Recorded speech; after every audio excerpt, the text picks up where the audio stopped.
thanks so much for that introduction. Much appreciated. Great to be here with you today, albeit from a studio setting instead of in a conference room with you, and I know we'll get back to that at some point. This is a really timely subject for a conference to be covering, particularly in retail, this whole notion of resilience and how we build businesses that stand up, not just in times of good, but in times of bad. I wanted to talk to you about just one of those pillars today, the whole pillar of personalization, and what that means really, because we've been through iterations of that. And what I'd like to do today is talk about where we've been and where we need to go to build resilience meaningfully in our customer sets and in our customer relationships. You know, in a lot of my work, there's been an underlying theme around how we reclaim humanity back into our business. And you would have heard, you know, commentators talk about this stuff and there's social posts about it all the time, you know, human-centered business. But a lot of that narrative misses some of the foundational piece to that and what we're really talking about. You know, for the vast majority of human history, we lived in an agrarian society, right? We were raising crops and raising animals on the land and taking them to market and trading them there. Now, what that meant was that our social fabric, our sense of community was central to our commerce. So before we had brands and brand managers, we just had folk that knew that their word had to be their bond, right? If they said they were going to do something, they had to do it. If they were going to be somewhere, they had to be there on time. Their standing in their community was central to their ability to trade the most effectively. They knew that they had to be both respected and, yes, liked as part of that process. And when that happened, something else occurred. When a family went through hardship, perhaps their land was flooded, perhaps they had a bereavement, or as many families have now, they have sickness. What happened is that all that credit was paid back, that goodwill, that relationship, that good faith, that integrity. And communities held that family up and they bought their produce, or someone turned up to take them to market, right? We rallied around our community and our commerce were intertwined. Now, something happened that we all know about that took us off the land. Along came the industrial era.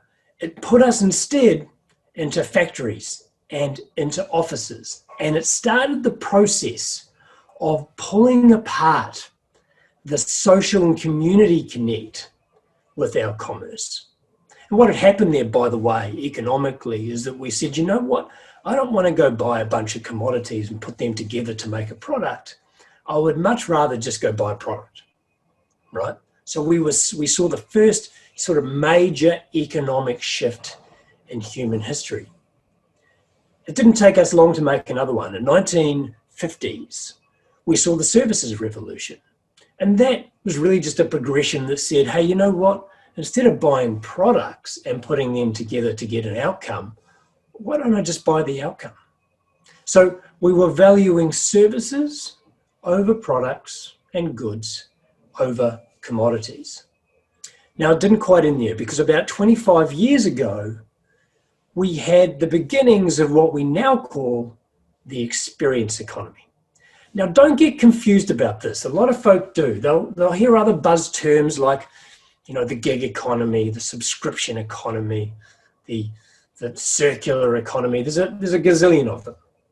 But the fact is that there are only 4 macroeconomic eras in all of human history as recognized by economists. Experience economy is one of those. Don't underestimate the importance of this. Each of these eras have different economic attributes that you trade in. And so now what we see is that folk value experiences over services, over goods, over commodities, and they value brands that deliver their goods, services, or commodities in an experiential way more than brands that don't. Those are just the economics. Now, I'm not going to deep dive into experience economics today. We don't have time. But what I do want to do is make it really clear that experience is driven by being personal. Experiences are personal. Experiences create memories and emotions that drive brand sentiment, that drives loyalty, that drives revenue, that lowers cost to serve, and so on. You don't want to underestimate the power of personalization. And many marketers have been on this journey. They recognize this. And so for a period of time, we invested into the notion and the ideas of personalization. And I propose to you that we went through 3 phases, and that actually it's the adoption of a 4th phase, what I call Personalization 4.0, that really offers the promise to get us back a little bit more towards those more agrarian societal standards of community and support. And what we'll see then is our customer base hold us up in times of crisis. It's just how humans work, and let's unpack that. So the first phase that we went through was when we started looking at simple comms, right? How do we personalize messaging? And the obvious example here is email. There's a lot of companies that still send out their catalogs in email, or send out emails spruiking their upcoming promotion, right? What we know is that when you change the heading from Dear Customer to Hi Kevin, that we increase the open rates of those emails by 26%. We know that works. We've seen that work for a long time. The reason it works, by the way, is because of neurological conditions that we trigger when you personalize something. We don't have time to talk too much to that today, but that's why it works. Now, what happened is that we began to realize that actually personalization is much more than marketing. It's more than acquisition. It's more than a campaign. It's more than messaging. Personalization is about relationship. It's longitudinal. And so that ushered in the thinking that took us into phase 2. And in phase 2, what we started to do was try and personalize the transaction layer. So we've all seen this, right? We all log into commerce sites of different retailers that'll greet us by name, perhaps in the middle or the top left-hand corner or something like that. And within that, we can then go and manage our account. We can see our previous orders. We can set up reorder. We can change our payment preferences, right? All of that kind of stuff. We give people the opportunity to engage with their asset, and it becomes more about them. And that works too. All of this is good. But we then jumped in to phase 3. And unfortunately, in phase 3, what we started doing is following customers. We realized that data was the new oil, and that the more we knew about our customer, perhaps the more effective we would be in engaging with them. Actually, it wasn't really engaging, if we're honest about it. We just meant the more effective we might be marketing to them. 2 different things. But that's what we did. So we started following them and tracking them and trading their personal information with third parties and doing a whole bunch of stuff that society said, you know what, that's kind of creepy. We don't like that anymore. We really don't like that anymore. Now, the problem with guerrilla tactics is that everyone loves a guerrilla. I mean, look at him. He's beautiful. But no one wants a gorilla in their bedroom. That sucker will rip you limb from limb, right? And that's what we were doing. We were putting a gorilla in everyone's bedroom. No one liked it. Society reacted negatively. And this was all happening at a time when at a macro and global level, we were seeing a massive collapse of trust. In fact, 2 years ago this month, the UN Secretary General felt compelled to say that our world is suffering from a bad case of trust deficit disorder. We had all kinds of things going on, Cambridge Analytica, but it went way back before that. This has been a collapse that's been in the making for over a decade. So what happens when you're behaving in untrustworthy ways during a time of collapse of trust? Well, we see negative impact to brand loyalty, to renewal, to revenue, and to company resilience.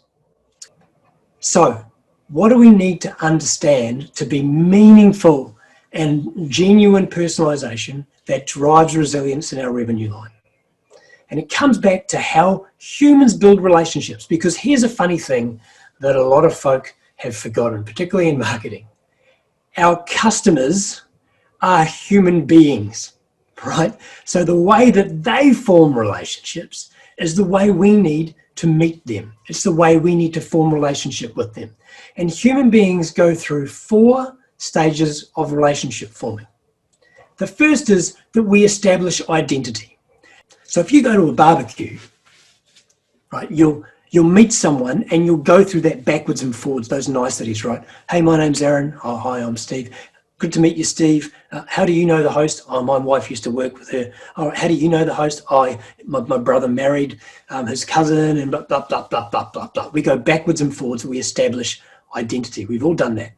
We need to do that as humans because that's the starting point of any relationship. We need to do the mental filing. Steve goes in this bucket. This is who Steve is. He's connected here. This is how Steve works, right? We need to do that. We establish identity first and foremost. Then what we do is we go through a series of making promises to each other. This is kind of how we test and establish relationship. So I might be leaving that barbecue and I say, hey, Steve, you mentioned you play basketball. I catch up with a bunch of guys every Thursday at Johnson Park for a game of pickup. You're welcome to join us, man. And he goes, hey, I'd love to do that. So I've made a promise to Steve that he turns up to Johnson Park, he'll get a game of basketball. He's made a promise to me that he's going to turn up. And then when we both do turn up to Johnson Park at 4 p.m. on that Thursday, we have both met the promise that we made to each other. Very rudimentary, very early stage sort of promises, but this is the way relationships start. And obviously over time, those promises become more material and they become more personal. And in the case of romantic relationships, they become more intimate. As we continue to meet our promises to each other, our trust in each other and our security with each other grows, and that's key.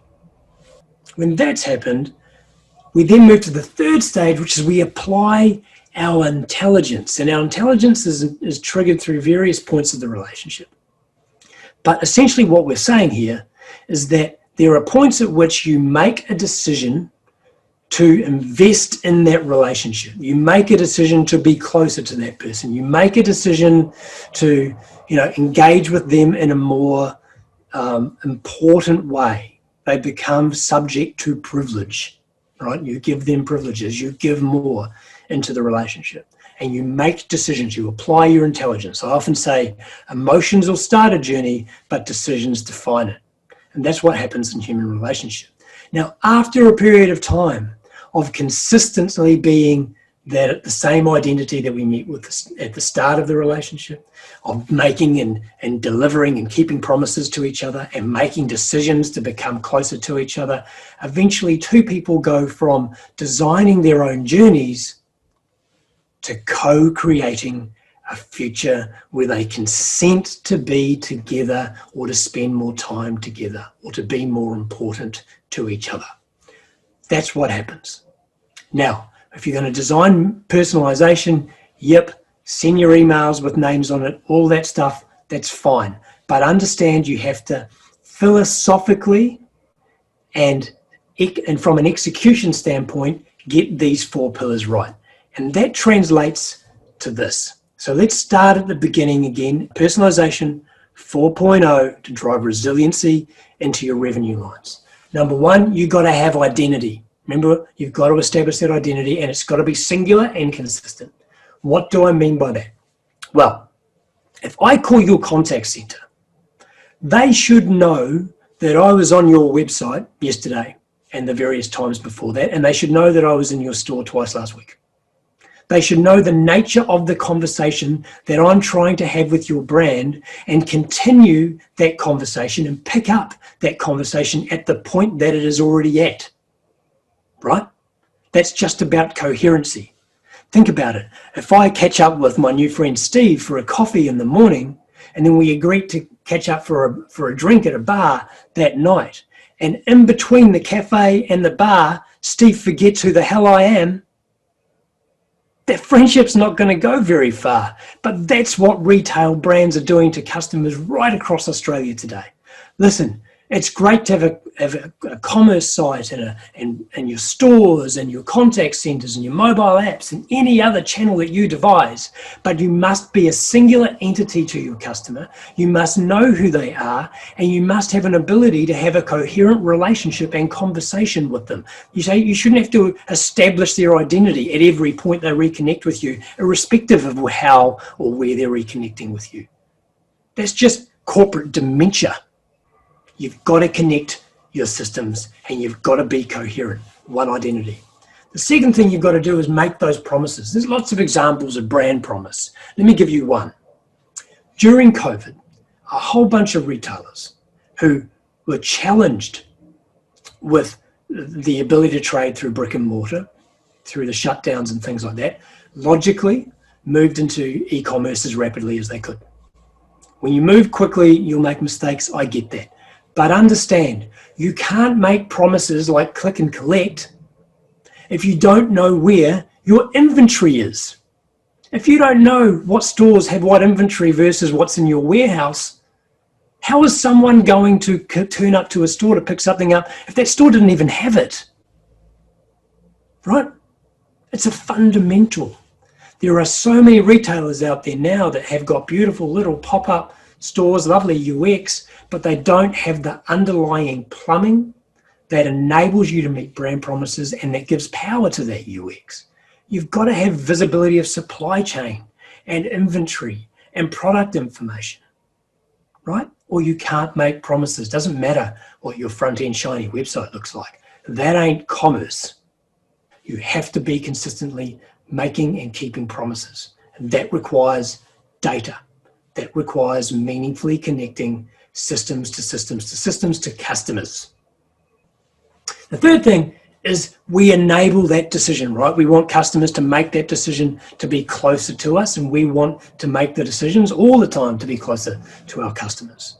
There's more and more technology, as I said before, exploding around us. You're seeing a lot of artificial intelligence now. That's great.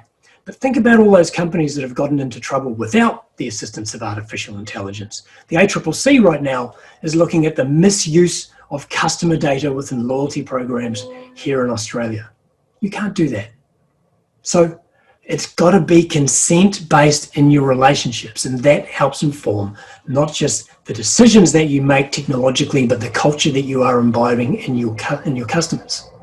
So when you get that right, and when you layer consent into every element of your engagement with customers, you end up with co-creation. Just like in human relationship, there is not a single healthy human relationship that is not predicated on consent. So be one identity, meet your brand promises, apply your intelligence and enable your customers to choose you, and ensure that's based on mutual consent. These are the principles that hold up societal and community-based engagement with your brand and will deliver you resilience in your revenue line in good times and in bad. Thanks for your time today. It's been a short, sharp little snapshot of some of the concepts which I think are important in this space. Feel free to reach out. Happy to connect on LinkedIn and Twitter and wherever else on channels. And what I want to do is just leave you with a bunch of quotes from some people that have done some thinking in this space. I've got a couple of minutes afterwards, I think, for Q&A, and look forward to chatting with you all then. Thank you so much on behalf of SAP for having me here and for having us as part of the Retail Leaders Forum 2020.